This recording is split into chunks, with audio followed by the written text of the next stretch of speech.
Now we shall see the guidelines for those who experience initial contemplation. If God has placed one in this deep intimacy with Him, in the stillness of soul and being in God's presence, how he or she should behave at this stage. John says, leave aside your former way of meditation, mental prayer. Though not fully, sometimes occasionally it is good because you have not yet contemplative. There is a blend. But predominantly, give time to this initial contemplation, being still in God. Secondly, try to enter into deep recollection and try to spend some time alone with God.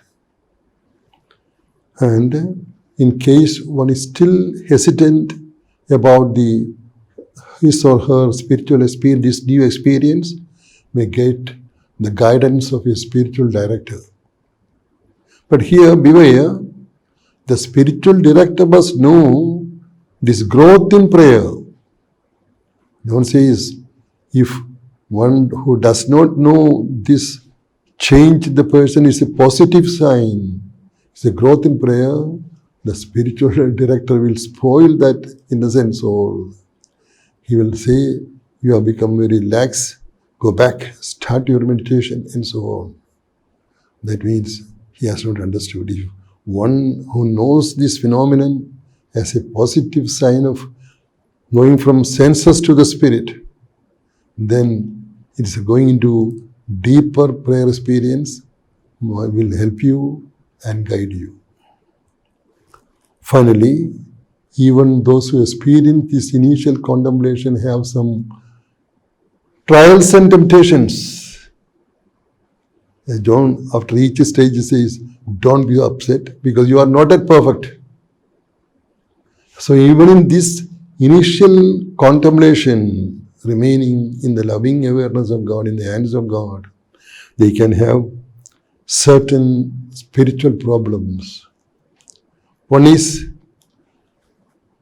obscene or filthy imaginations and temptations against purity, even at the time of prayer. Secondly, the tendency to blaspheme, curse God. Little Flower had it.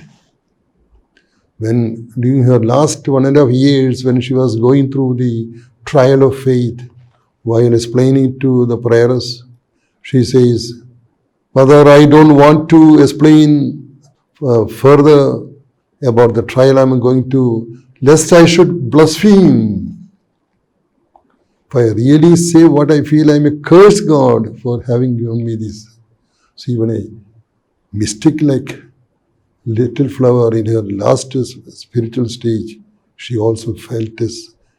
She was afraid of blaspheming.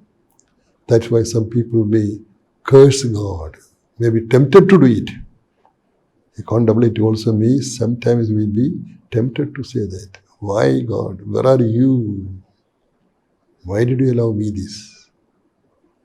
So such temptations can be possible. Finally, scrupulosity and incapacity to make moral judgment. Scrupulosity means, in moral theology we say, it is like a pebble in a shoe. Simple thing.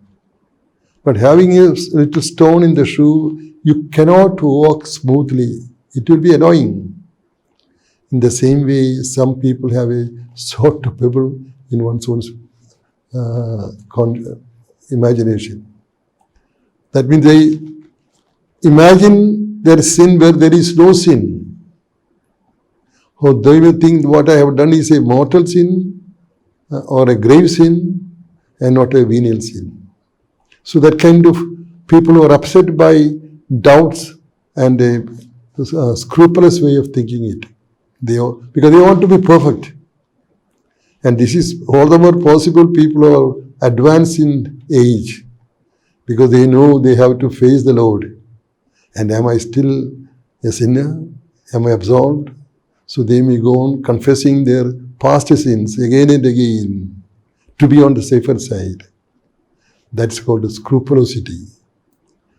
Imagining sin where there is no sin. But a person believes he has sinned. And even in this stage, one is unable to make the true moral judgments of one's own actions.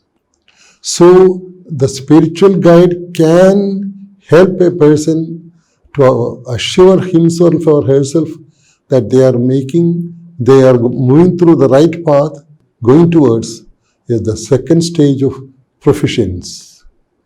That would be our next topic.